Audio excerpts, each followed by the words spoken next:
Ladies and gents, I want to introduce you to Robbie Kennedy.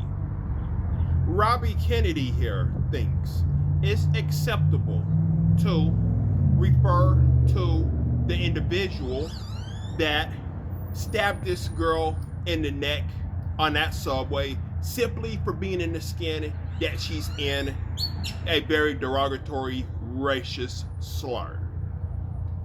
Now look here, I'm gonna call this shit out across the board.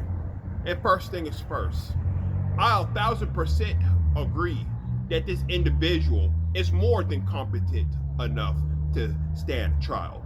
He was competent enough to vote, and he was competent enough to conceal a weapon where nobody else could see, just to maliciously and strategically stab that girl in the neck simply for being in the skin that she was in. He said it himself at the end of that video. And before somebody come off in here with the mental health defense, I'm an individual with all types of mental health diagnosis and under the autism spectrum. And here's my thing. You don't get to be a piece of shit and take the life of somebody simply for being in the skin that you're in and try to use mental health to get out of consequences of your actions. And I'm gonna tell you why I feel so strongly about this. Because there's people with hardcore mental health issues that's sitting off in these county jails and in them penitentiaries for a whole lot less than what that piece of shit did to that poor innocent girl. They don't get to get out of consequences for their actions, and neither does this piece of shit.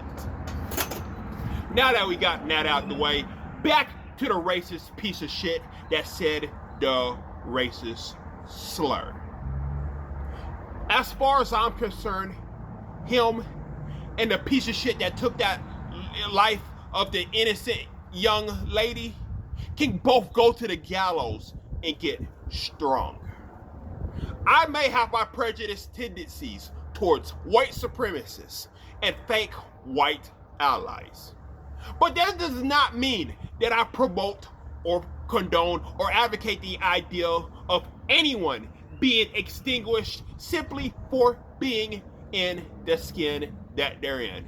And individuals like DeMarco is problematic because individuals like DeMarco would have allies afraid to come forward and stand in solidarity with us.